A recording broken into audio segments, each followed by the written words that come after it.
The stars had never seemed so cold to Captain Jake Morrison as he stood on the bridge of his ship, the horizon's edge.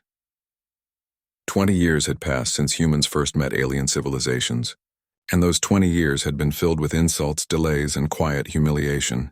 Jake had been a young officer back then, full of hope about joining the galactic community. Now he was tired, and so was everyone else. His first officer, Amy Chen, walked up beside him with a data pad in her hands.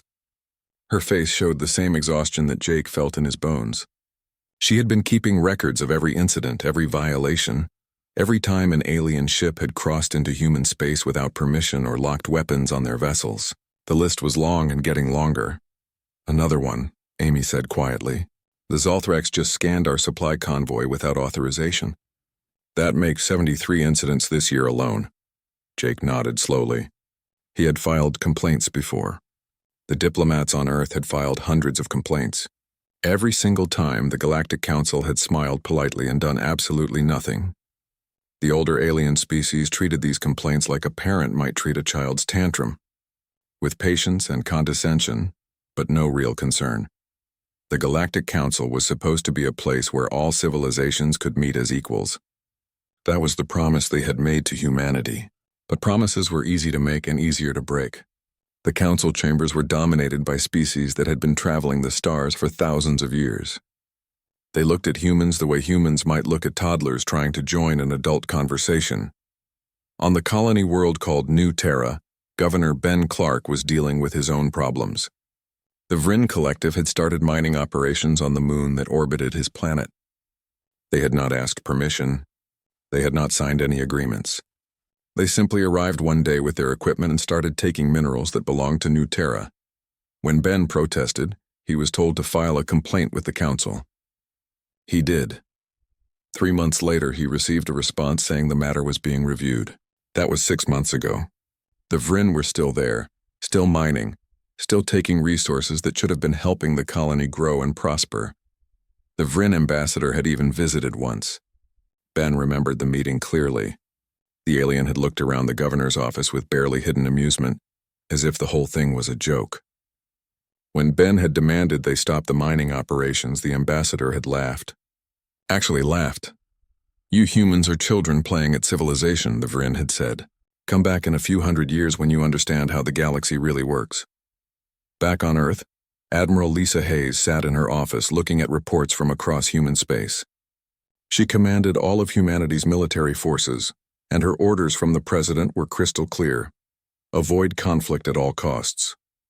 No matter what the aliens did, no matter how much they pushed, humans were supposed to stay calm and peaceful. Lisa understood the reasoning. Humanity was new to the galactic stage. They needed time to build relationships, to prove they could be trusted, to establish themselves as a legitimate civilization. Starting a war would end all of that, so they endured. They documented. They complained through proper channels, and they swallowed their pride day after day. President Daniel Ford had explained it to her personally. "We need patience, Lisa. I know it's hard. I know our people are frustrated, but we cannot give them an excuse to unite against us. We need time. Time, that word again. How much time would be enough? How many insults would they have to endure? How many violations of their territory? How many threats against their ships?" In the council chambers, things were even worse. Commander Ryan Mitchell led the security team that protected human diplomats during council sessions. He had watched representatives from Earth try to speak, only to be interrupted constantly. He had seen alien ambassadors check their communication devices, while humans were presenting evidence of treaty violations. He had heard the laughter. The Kelthori Empire's ambassador was the worst. The Kelthori were one of the oldest civilizations in the galaxy, and they never let anyone forget it. During one session, the Kelthori ambassador had stated openly that humanity would need another 1,000 years of development before they deserved a real voice in council decisions. "You are infants," the ambassador had said, "gifted with technology you barely understand. Give you power now, and you will only hurt yourselves and others." The human ambassador at the time had tried to respond with dignity, but what could you say to that? The Kelthori had been building starships when humans were still figuring out agriculture. Age gave them authority in the council's eyes, and humanity had no age to claim. But some humans were starting to ask dangerous questions. Lieutenant Danny Price was one of them. He worked in military planning, running simulations and analyzing data. Late at night, when no one was watching too closely, Danny ran different kinds of simulations. What if humans stopped being patient? What if they showed the galaxy what they could really do? The results surprised him. Human technology had been advancing rapidly. While the ancient civilizations relied on methods that had not changed in centuries, humans were innovating constantly. Their ships were faster. Their weapons were more precise. Their tactics were fresh and unpredictable. Danny kept these simulations to himself, but he was not the only one thinking such thoughts. Across human space, officers and soldiers were growing tired of being pushed around. They had joined the military to protect humanity, but instead they were ordered to stand down, to retreat, to file complaints that no one would read. Then came the day that changed everything. The Mercy's Dawn was a medical ship, clearly marked with red crosses and humanitarian symbols that were recognized across the galaxy. It carried no weapons, only medical supplies and doctors. The ship was heading to a neutral world where a plague had broken out, carrying medicine that could save thousands of lives. Zolthrak's warships intercepted the Mercy's Dawn at the border of their territory. The medical ship's captain tried to explain their mission. He showed them the ship's cargo manifests. He reminded them of the treaties that protected medical vessels during times of peace. The Zolthraks opened fire without warning. All 247 people aboard the Mercy's Dawn died in seconds. Doctors, nurses, medical technicians, and crew members, all gone. The Zolthraks released a statement claiming the ship had been smuggling weapons. They provided no evidence because there was no evidence to provide. It was a lie, and everyone knew it. Ambassador Helen Grant brought the evidence to the Galactic Council. She had recordings from the Mercy's Dawn's final moments. She had cargo manifests proving the ship carried only medical supplies. She had testimony from other ships in the area. She had everything needed to prove this was a war crime. The council listened politely. Then they promised to look into the matter. They would establish a committee to review the evidence. They would schedule hearings. They would follow all proper procedures. In other words, they would do nothing, just like they had done nothing every other time. Helen Grant stood in that council chamber and felt something break inside her. Not her composure, not her dignity, but her faith that the system could work. She looked at the alien ambassadors with their comfortable expressions and their bureaucratic excuses, and she understood a simple truth. Patience had not earned humanity respect. It had only taught the galaxy that humans could be pushed without consequence. The council did not see humans as junior partners who needed guidance. They saw humans as subjects who needed to learn their place. That night, Helen sent an encrypted message to Earth. It was time for a different approach. On the horizon's edge, Jake Morrison received new orders. They were sealed and encrypted with the highest security protocols. He was not to open them until he received a specific signal from Earth Command. But the orders came with a note from Admiral Hayes herself. "The age of patience is ending," the note said. "Stand ready." Jake looked at the sealed orders and then out at the stars. Somewhere out there, the Zolthraks were celebrating their successful intimidation of humanity. Somewhere, the Vryn were laughing about primitive humans who could not protect their own resources. Somewhere, the Kelthori were discussing how many more centuries humans would need before they could be taken seriously. They were all about to learn something important about humanity. Patience was not weakness. Restraint was not inability, and every species that had mistaken one for the other was about to receive an education they would never forget. The storm was coming, and humanity would be the one bringing it. Admiral Lisa Hayes stood in the war room deep beneath Earth's military headquarters. The room was filled with holographic displays showing every human ship, every colony, every outpost scattered across known space. Around her stood the finest military minds humanity had produced, and they were all waiting for the president's final decision. President Daniel Ford entered the room looking older than his years. The destruction of the Mercy's Dawn had affected him deeply. He had been the one who ordered patience. He had been the one who told humanity to endure insults and violations because starting a war would be worse. Now 247 people were dead, and the Galactic Council had basically shrugged. "Can we win?" the president asked simply. Lisa had spent months preparing her answer. "We can do more than win, sir. We can make them understand that patience is not the same as weakness. We can teach them that humanity's restraint was a choice, not a limitation. She activated a central display showing Operation Reckoning. The plan had been developed in secret by her best officers over the past year. Colonel Kevin Shaw had handled the tactical elements, while Commander Sally Pierce had gathered intelligence on every major military force in the galaxy. What they discovered had been shocking. The Galactic Council's military forces had not fought a real war in over 300 years. Their tactics were old, predictable, and based on the assumption that overwhelming force was enough. Their technology had barely advanced because they had no competition, no pressure to innovate. Meanwhile, humanity had been developing new weapons, new shields, new strategies at a pace that would have seemed impossible to the older civilizations. The Zolthrax have powerful ships, Kevin explained, pointing to tactical displays. But they use the same attack formations they used 2 centuries ago. The Vryn have numbers, but their coordination is poor. The Kelthori have impressive weapons, but their shield technology is actually behind ours now. Sally added more details. More importantly, sir, they are not unified. The council members cooperate when it benefits them, but they have no real alliance. Many of the smaller species resent the major powers. If we move carefully, we can avoid turning this into humanity against the galaxy. President Ford studied the plans for a long time. Finally, he looked up at Lisa. If we do this, there is no going back. The galaxy will never see us the same way again. Sir, with respect, the galaxy already does not see us the way we want to be seen, Lisa replied. They see us as weak, as inferior, as children who need to be managed. This will change that permanently. The president made his decision. Do it, but minimize casualties. We want to shock them, not slaughter them. Make them understand what we could do if we wanted to. Then show them we are better than that. Orders went out across human space, traveling on encrypted channels to ships and stations that had been quietly preparing for months.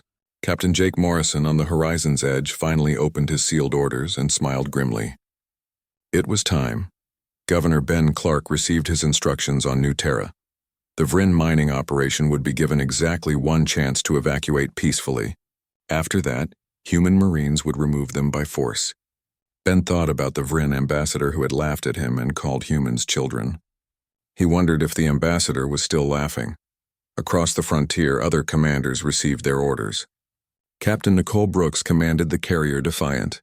Commander Lucas Gray had the destroyer Tempest. Major Chris Allen led Marine forces on the outer stations. Each one knew their role in what was about to happen. The diplomatic phase began first. Ambassador Helen Grant requested an emergency session of the Galactic Council. This was not unusual. Humans were always requesting meetings, always filing complaints, always trying to get someone to care about their problems. The alien ambassadors gathered expecting another round of human pleading. What they got instead was something entirely different. Helen Grant stood at the speaker's podium, and her whole demeanor had changed. Gone was the careful diplomacy, the measured words, the attempts to be understanding of the council's perspective. She looked at the assembled aliens with cold determination. For 20 years, she began, her voice clear and sharp. Humanity has sought peace. We have endured your insults. We have suffered your economic manipulation. We have watched as our ships were harassed and our citizens were treated as lesser beings. We did this because we believed in the ideals that the Galactic Council claimed to represent.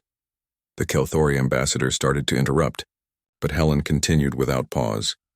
The destruction of the Mercy's Dawn was not an incident. It was not a misunderstanding. It was murder. Cold-blooded murder of 247 people, whose only crime was trying to save lives. And your response has been exactly what I expected. Empty promises. Bureaucratic delays. The same script you have followed every single time we have brought you evidence of crimes against humanity. Ambassador Grant, the council chairman, tried to interject. These accusations are inflammatory and I am not finished. Helen's words cut through the chamber like a knife. As of this moment, humanity withdraws its petition for full council membership. We no longer seek your approval or your recognition. We no longer care what you think of us, and we will no longer tolerate your disrespect. She activated a transmission that filled every display in the council chamber. It showed human warships, dozens of them, dropping out of faster-than-light travel in multiple systems across the galaxy. The timestamp showed it was happening right now at this very moment. Humanity has been patient, Helen said quietly. That patience has ended. You wanted to know what we are capable of. Now you will see. The council chamber erupted into chaos. Ambassadors were shouting, demanding explanations, threatening retaliation. Helen Grant simply walked out, her security team following behind her. She had said everything that needed to be said. At the Zolthrax border, the Third Fleet was conducting routine exercises. These exercises always happened near human territory, a constant reminder of who had the power. Admiral Krex was reviewing reports when his sensor officer shouted an alert. "Sir, I am detecting multiple faster-than-light signatures. Many signatures. They are human ships, sir. 67 of them." Admiral Krex felt his confidence falter for just a moment. 67 ships was more than a patrol group. It was an invasion force. But humans did not have the courage for war. They had proven that over and over again. "Battle formation," he ordered. "Show them that we are not intimidated by numbers." On the horizon's edge, Jake Morrison watched the Zolthrax fleet arrange themselves in their standard defensive pattern. It was the same pattern they had used for decades, the same pattern that was in every intelligence file humanity had on them. "Launch the drones," Jake ordered. Amy Chen coordinated the attack from her station. Hundreds of small, fast-moving drones streaked toward the Zolthrax formation. The aliens opened fire confidently, destroying the first wave easily. Then the second wave. Their gunners were skilled and their targeting systems were precise. But the third wave got through, and these drones were not carrying weapons.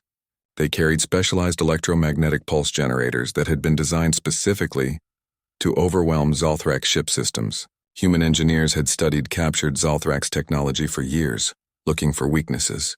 They had found several. The pulses hit the Zolthrax fleet like invisible hammers. Shields flickered and died. Weapon systems went offline. Power cores shut down into emergency mode. Within 15 minutes, the entire Third Fleet was floating dead in space, unable to move or fight or even communicate. Jake opened a channel to Admiral Krex. "Your ships will be towed to the nearest neutral station. Your crews will be given food and medical attention. No one needs to die today, but understand this clearly.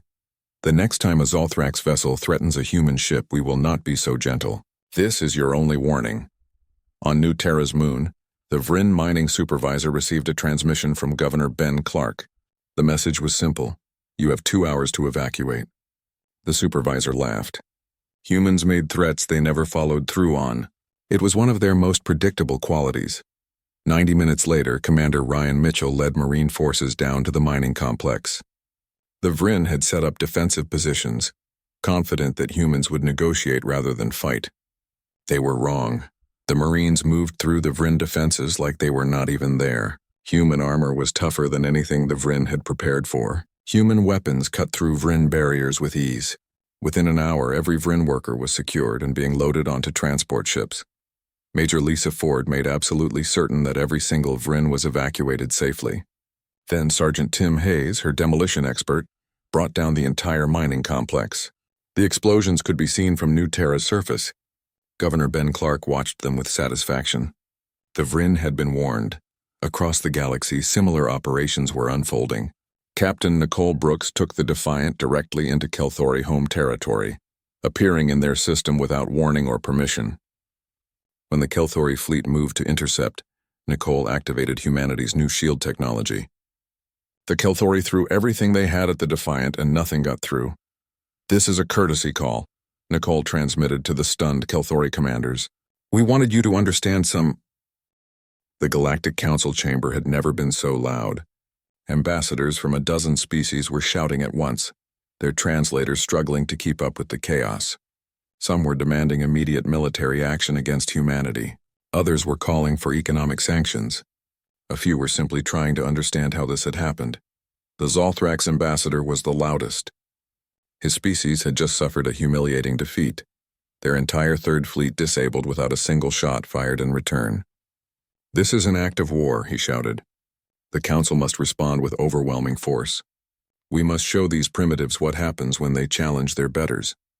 But not everyone agreed. The ambassador from the Therian Unity, a smaller species that had often been pushed around by the major powers, spoke up carefully. "With respect, the humans have not actually destroyed anything. They disabled your fleet and then offered medical assistance. They demolished an illegal mining operation, but evacuated all workers first. These are not the actions of a species seeking conquest. The Vrin representative slammed his hand on his desk. They attacked our citizens. They destroyed valuable equipment. How is that not an act of war? Your mining operation was on their moon without permission, the Therian ambassador pointed out. By law, they had every right to remove it. They simply did so more forcefully than you expected. The council chairman tried to restore order, but the arguments continued. What was becoming clear was that the council had no unified response. The major powers wanted to crush humanity's rebellion, but the smaller species were watching with interest. Some were even quietly pleased to see the old empires knocked down a few levels. Ambassador Helen Grant sat in the human delegation area, watching the chaos with calm satisfaction. This was exactly what Operation Reckoning had been designed to do, not to start a war, but to shatter the illusion of council unity, to show every species in the galaxy that the old order was not as strong as it pretended to be. Her communication device buzzed with an update from Admiral Hayes. Phase 2 was beginning. Commander Lucas Gray and the destroyer Tempest had entered what was politely called the frontier zones and more honestly called pirate territory. These were regions of space that the Galactic Council claimed were too difficult to police. In reality, they simply did not care enough to bother. The pirates mostly attacked smaller species who had no powerful friends. Lucas had different ideas about what was difficult. He had 3 other destroyers with him and a clear mission: clean out the pirate bases and show the galaxy that humanity would do what the Council would not. The first pirate station did not even realize they were under attack until it was over. Human ships appeared, disabled the station's weapons, and sent in boarding parties. The pirates surrendered quickly when they realized they were facing professional soldiers instead of the usual security forces from merchant ships. Lucas found over 300 slaves on that first station, representing a dozen different species. Some had been there for years. Many were from the same smaller species whose ambassadors sat in the council chambers filing complaints that no one ever acted on. Get them medical attention and transport home, Lucas ordered. Then he turned to his demolition team. Blow the station. I want it completely gone. By the end of the week, Lucas and his task force had eliminated 16 pirate bases. They had freed thousands of slaves and captured hundreds of pirates. More importantly, they had sent a message. Humanity was willing to take action where the Council would not. On the diplomatic front, Commander Sally Pierce was conducting what she called outreach missions. She visited worlds that were not part of the Galactic Council, species that had been marginalized or ignored by the major powers. Her message was simple and appealing. Humanity offers you trade agreements on fair terms, she told them. We offer technology sharing. We offer protection from aggression. We do not offer membership in our empire because we do not have an empire. We offer partnership between equals. The response was overwhelming. Within days, a dozen species had signed preliminary agreements with humanity. These were not major powers, but they were legitimate civilizations with resources and territory. More importantly, they were civilizations that were tired of being pushed around by the ancient empires. President Daniel Ford addressed the galaxy via open transmission. Every species with the technology to receive it heard his words, and those words were calculated to appeal to more than just humans. For too long, the Galactic Council has maintained what it calls peace. But peace built on the quiet suffering of the weak is not real peace. It is just oppression with better public relations. Humanity rejects this false peace. We reject a system where age determines authority, where military power determines justice. He paused, looking directly into the camera. We do not seek to conquer anyone. We do not want to rule the galaxy. We want something much simpler and much more radical. We want actual equality. We want a galaxy where treaties are enforced fairly, where every species has a real voice, where the strong protect the weak instead of exploiting them. The speech was broadcast on thousands of worlds. On many of them, ordinary citizens began asking their governments uncomfortable questions. Why had the Council ignored human complaints? Why did the old powers get to make all the decisions? Why were treaties only enforced when it benefited the major species? Back at Earth's military command, Admiral Lisa Hayes was studying reports from across the operational theater. The first phase had gone better than expected. Human forces had achieved all their objectives with minimal casualties on both sides. The Zolthrax are pulling back their forces, Colonel Kevin Shaw reported. They are not mobilizing for a counterattack. They are retreating to defensive positions around their core worlds. The Kelthori are doing the same, added Lieutenant Danny Price. Their fleets are returning home. They are not preparing for war. Lisa nodded slowly. They are afraid. They have finally realized that a war with humanity would cost them dearly, even if they won, and they are not certain they would win. Sally Pierce's intelligence report supported this assessment. The major powers were conducting emergency assessments of human military capabilities. What they were finding shocked them. Human technology had advanced far beyond what they had assumed. Human tactics were innovative and unpredictable. Human soldiers were well-trained and highly motivated. More concerning for the Council was the political situation. The smaller species were openly questioning why they should support military action against humanity. Some were even suggesting that humanity's complaints had been legitimate all along. Captain Jake Morrison received new orders from Admiral Hayes. Instead of maintaining an aggressive posture, he was to begin diplomatic outreach to individual Zolthrax fleet commanders. The message was simple. You can fight and die for your empire's pride, or you can work with humanity to build something better. Within 2 days, 3 Zolthrax admirals had broken from their central command and requested direct negotiations with human forces. They were tired of being used as pawns by politicians who did not care if they lived or died. Humanity was offering them respect, fair treatment, and a chance to be part of something new. The Zolthrax Empire was starting to fracture from within. Governor Ben Clark on New Terra released all the evidence his people had gathered about the Vryn mining operation. It was not just illegal. It had been actively harmful to the moon's environment, destroying ecosystems for short-term profit.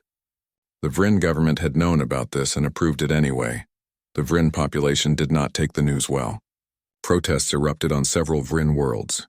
Their government had violated treaties, destroyed environments, and risked war with humanity, all for mining profits that had mostly gone to a few wealthy corporations. The Vryn leadership found itself fighting political battles at home instead of preparing for war with humans. Ambassador Helen Grant watched all of this unfold with careful attention. The Council was fracturing exactly as planned. The major powers were divided, the minor species were questioning the old order, and humanity's new allies were growing bolder. But she knew the final phase would be the most delicate. It was one thing to break the old system. It was another thing entirely to build something better in its place. That would require not just military strength but wisdom and genuine commitment to the ideals humanity claimed to represent. She received a message from Admiral Hayes. Ready for Phase 3? Helen looked at the chaos in the council chamber, thought about all the species watching humanity's actions, and made her decision. Yes. Let us show them what we are really fighting for. The next council session would be one that no species would ever forget. Humanity was about to make an offer that would change the galaxy forever. The Galactic Council reconvened 3 days after humanity's operations began. The chamber looked different now. Representatives from species that had never been invited to council sessions filled the observer areas. Ambassador Helen Grant had personally invited them, and the council could not refuse without looking even worse than they already did. The major powers sat in their traditional seats, but their confidence had evaporated. The Zolthrax ambassador kept glancing at his communications device, receiving constant updates about the political crisis unfolding on his homeworld. The Vryn representative looked exhausted, dealing with protests and demands for his government's resignation. Even the Kelthori ambassador, usually so proud and dismissive, sat quietly. Only the Kelthori ambassador, whose name was Thren, seemed to have accepted the new reality. He was old even by Kelthori standards, and he had studied enough history to recognize a turning point when he saw one. The council chairman called the session to order, but before he could speak, Ambassador Thren stood up. Chairman, I request permission to address Ambassador Grant directly. Permission was granted, though several ambassadors looked confused. Direct dialogue between representatives was unusual in the formal council setting. Thren walked slowly across the chamber floor until he stood in front of the human delegation. Up close, Helen could see that his attitude had completely changed from their previous encounters. The dismissiveness was gone. In its place was something that looked almost like respect. Ambassador Grant, Thren said clearly, I believe the Kelthori Empire has made a grave error in judgment. We treated your species with condescension when we should have shown respect. We dismissed your concerns when we should have addressed them seriously. On behalf of my people, I apologize. The chamber went completely silent. A Kelthori apology was extremely rare. An apology to humans was unprecedented. The Kelthori Empire requests a private audience to discuss terms of mutual cooperation. Thren continued. We recognize that the galaxy is changing, and we would prefer to change with it rather than be swept aside by it. Other ambassadors began shifting in their seats. If the Kelthori, the oldest and most powerful civilization in the Council, were backing down, what did that mean for everyone else? Helen stood to respond, but before she could speak, her communication device buzzed with an urgent message from Earth. She read it quickly and smiled. Admiral Hayes had perfect timing as always. Ambassador Thren, the Kelthori Empire's request is noted and will be considered favorably, Helen said. But before we discuss bilateral agreements, there is something the entire Council needs to see. She activated the main display and it filled with data that made several ambassadors gasp. It showed the results of Captain Lucas Gray's operations in the frontier zones. 16 pirate bases destroyed. 3,417 slaves freed. Detailed evidence of Council member states selling weapons to those same pirates. These weapons were manufactured by 3 Council member species, Helen said, her voice cutting through the shocked murmurs. You have been profiting from the very pirates you claimed were too difficult to fight. You armed them, and then you ignored their crimes because stopping them would end your profits. The Therian ambassador stood up, his voice shaking with anger. My people have been filing complaints about pirate attacks for years. For years? And you have been selling weapons to those same pirates? Other smaller species began shouting similar accusations. The careful order of the Council chamber dissolved into chaos. Helen let it continue for several minutes before calling for silence. Humanity has made copies of all this evidence available to any species that wants it, she said. We believe in transparency. We believe that the people of every civilization deserve to know what their governments are doing. President Ford's image appeared on the display beside Helen. He looked at the assembled ambassadors with an expression that mixed disappointment with determination. The tardy Galactic Council has failed, Ford said bluntly, not because the idea was wrong, but because the execution was corrupt. Power concentrated in the hands of a few ancient species who believed their age gave them the right to rule. Justice became selective, applied only when it benefited the powerful. Treaties were enforced or ignored based on political convenience. He paused, letting his words sink in. Humanity is offering you all a choice. You can continue as you have, maintaining this broken system, watching it slowly collapse under the weight of its own corruption. If that is your choice, we will withdraw from galactic affairs entirely. We will defend our territory, protect our allies, and build our own community among those who share our values. Several ambassadors looked ready to accept this option immediately. Let the humans leave. Let them take their uncomfortable questions and their military demonstrations with them. But Ford was not finished. Or you can reform. Create a real council of equals, where every species has genuine representation and a real voice, where treaties are enforced fairly regardless of who violates them, where respect is based on behavior, not on how long your civilization has existed. Admiral Lisa Hayes appeared on another part of the display.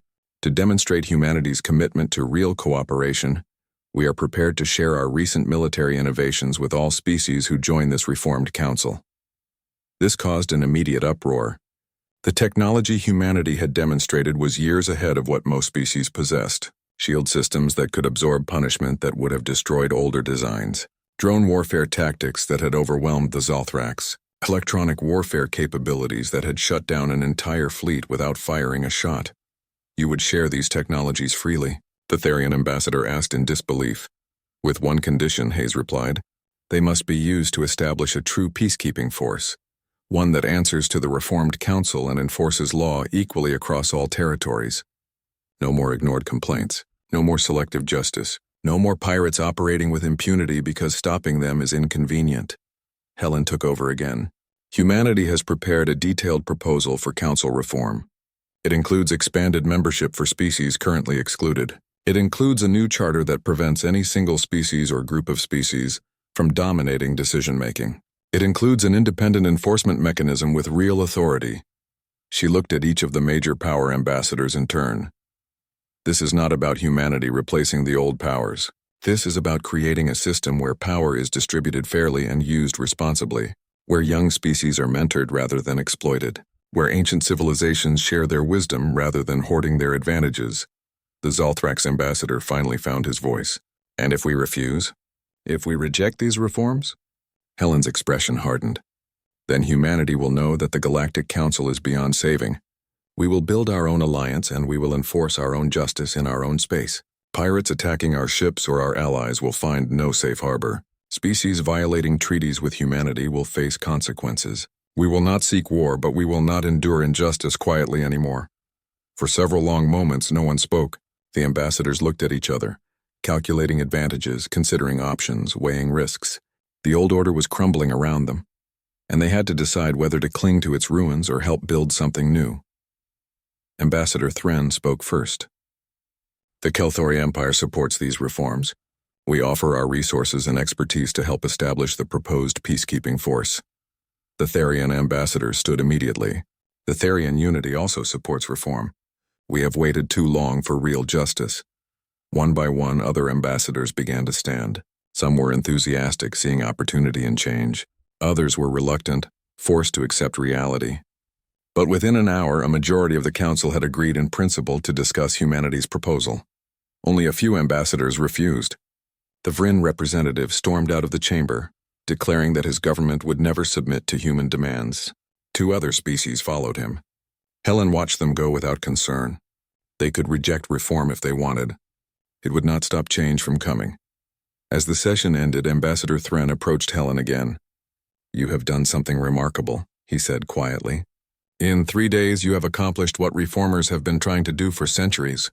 You broke the old system and offered something better in its place." Helen shook her head.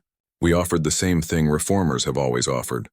We just backed it with the capability to enforce change if necessary. Peace through strength, justice through capability. That is the lesson humanity learned over 20 years of being dismissed and ignored." "And now?" Thren asked. "Now comes the hard part," Helen replied. "Breaking a corrupt system is relatively easy. Building a just one is far more difficult. We will see if humanity's ideals can survive their implementation." Back on Earth, President Ford met with Admiral Hayes and her senior staff. The military operations were winding down, transitioning from active combat to peacekeeping and support roles. "The Council has agreed to formal reform negotiations," Ford told them. "They begin next week. We need to be ready to follow through on every promise we made." "The technology transfers are ready," Hayes confirmed. "We have training programs prepared for the peacekeeping force." Captain Nicole Brooks. 6 months after the start of Operation Reckoning, the Galactic Council met in a chamber that had been redesigned and rebuilt. The old seating arrangement, which had placed the ancient civilizations at the center with everyone else arranged by perceived importance, was gone. In its place was a circular arrangement where every species had equal position and equal voice. Ambassador Helen Grant stood at a podium that rotated slowly, allowing her to address all delegates equally. Behind her on displays were streaming images from across the galaxy, showing the changes that had taken place in half a year. "The reformed Galactic Council recognizes 237 member species," Helen began. "This is more than double the previous membership. Every species with faster-than-light capability and peaceful intentions has been offered membership. Every member has equal voting rights. Every member has equal access to Council resources and protection." On one display, a Therian merchant ship traveled safely through space that had been pirate territory just months ago. The new Galactic Peacekeeping Force, marked with distinctive blue and white insignia, patrolled the region. Pirates had learned quickly that the old rules no longer applied. Captain Nicole Brooks commanded the peacekeeping force from the carrier Unity. She had been given a fleet of ships from a dozen different species, all operating under a unified command structure that humanity had helped design. Her orders were clear and public: enforce galactic law equally, protect the weak, and show no favoritism based on species, age, or political power. On another display, Zalthrax engineers worked alongside human technicians, learning to use the new shield technology humanity had shared. The Zalthrax Empire had been among the first to fully embrace reform, understanding that resistance would only isolate them further. Admiral Krex, who had commanded the Third Fleet when it was disabled by human drones, now served as a liaison between Zalthrak's forces and the Peacekeeping Command. He had been one of the admirals who broke from Zalthrak's Central Command to negotiate with humanity. His career had been saved by that decision. The old system treated age as wisdom and power as justice, Helen continued. The new system recognizes that wisdom must be earned through behavior, not inherited through longevity. Justice must be applied equally, or it is not justice at all. Governor Ben Clark sat in the delegation from New Terra, watching the proceedings with satisfaction. The moon that the Vryn had illegally mined was now being developed properly, with proper environmental controls and fair profit sharing between the colony and its mining partners. The Vryn Collective had been forced to pay substantial reparations and had lost significant political influence as a result of their actions. The Vryn were not present at this council session. They had withdrawn from galactic politics entirely, refusing to participate in what they called a human-dominated system. Two other species had made similar choices. The galaxy was better off without them, in Helen's opinion. Reform was for those willing to change, not for those clinging to corruption. Commander Ryan Mitchell now led the Council's diplomatic security force, a multinational team with real authority to investigate and prosecute violations of galactic law. His first major case had been exposing the weapon smuggling that Helen had revealed in that dramatic council session. 3 former council member species had faced prosecution, their leadership held accountable for profiting from piracy and slavery. Lieutenant Amy Chen had been promoted to commander, and now worked as humanity's liaison to the Zalthrak's empire. She helped facilitate technology transfers and cultural exchange programs. The Zalthrak's, once humanity's most aggressive antagonists, were becoming genuine partners. The sharing of technology has been reciprocal, Helen told the council. Humanity has shared our recent innovations, and in return, we have learned from species with thousands of years of experience. The Kelthari have taught us about long-term stellar navigation. The Therian have shared biological research that will save human lives. This is what cooperation looks like when built on mutual respect. Ambassador Thren sat in the Kelthari delegation, looking older but somehow more content than he had in years. The Kelthari Empire had embraced its role as a mentor rather than a master. They had discovered that teaching and guiding young species was more fulfilling than dominating them. President Daniel Ford appeared on the main display via transmission from Earth. 1 year ago, humanity made a choice. We could continue enduring injustice in silence, hoping that patience would eventually earn us respect, or we could demonstrate that our patience was a choice, not a weakness, and demand the respect we deserved. He paused, looking at the assembled delegates. We chose action, but we also chose restraint. We disabled ships instead of destroying them. We evacuated workers before demolishing illegal operations. We freed slaves instead of creating new ones. Power without wisdom is just another form of tyranny. And humanity refuses to become the very thing we fought against. On yet another display, Commander Lucas Gray's task force continued anti-piracy operations in the frontier regions, but now they operated as part of the peacekeeping force, with ships and personnel from multiple species. The pirates had nowhere left to hide. Major Lisa Ford led training programs where human Marines taught soldiers from other species the tactics and techniques that had proven so effective. But they also learned from alien warriors, incorporating combat methods that humans had never considered. The exchange made everyone stronger. Admiral Lisa Hayes had been promoted to Supreme Commander of Human Military Forces, a position created to coordinate humanity's contributions to galactic security. She worked closely with military leaders from dozens of species, building a network of cooperation that made large-scale war increasingly difficult to imagine. The test of any system is not how it handles agreement, but how it handles conflict, Helen said to the council. Under the old system, conflicts were resolved by whoever had more power. Under the new system, we have established neutral arbitration, transparent processes, and enforcement mechanisms that apply to everyone. She highlighted recent cases where the system had been tested. A border dispute between 2 minor species had been resolved through arbitration rather than warfare. A Kelthari corporation had been fined for environmental violations on a colony world. Even a human company had faced penalties for unfair trading practices. No species is above the law, Helen emphasized. Not the Keltori with their ancient wisdom. Not humanity with our military innovations. Not anyone. This is the foundation of real justice. The session concluded with a vote on expanding peacekeeping operations into regions that had never known council authority. The vote passed with overwhelming support. Species that had been skeptical of reform were now embracing it, seeing the benefits of a system that actually worked. After the session ended, Ambassador Thren approached Helen one final time. "You have built something remarkable," he said. "A system that is stronger because it is fair. A council that is respected because it is just." Helen smiled. "Humanity did not build this alone. We broke the old system, yes, but the new one was built by everyone who chose to participate. The Kelthori wisdom, the Therion determination, the courage of smaller species who dared to demand better.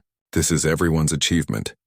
Captain Jake Morrison stood on the bridge of the horizon's edge, now flying patrol routes alongside ships from half a dozen other species. His communications officer, a young Therion named Kelvin, was coordinating with the peacekeeping command.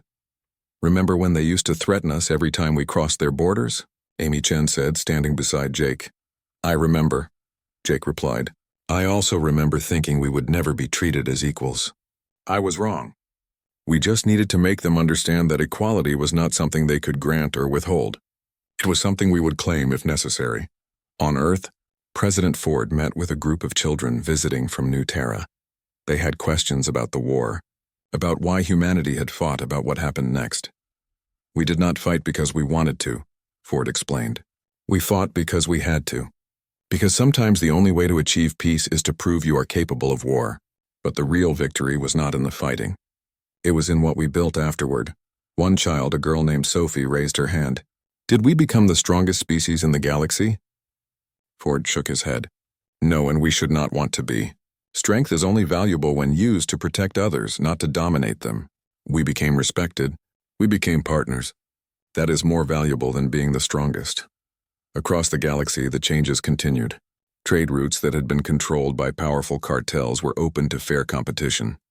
Scientific research that had been hoarded by ancient civilizations was shared freely. Colony worlds that had been exploited were given autonomy and support. The Galactic Peacekeeping Force, wearing their distinctive blue and white uniforms, became a common sight on frontier worlds. They were respected, not feared. They enforced law, but they also provided humanitarian aid, technical assistance, and diplomatic mediation. Captain Nicole Brooks stood on the bridge of the Unity, watching her mixed-species crew work together with an efficiency that would have seemed impossible a year ago. Her executive officer was Kelthori. Her tactical officer was human. Her chief engineer was Therion. They were not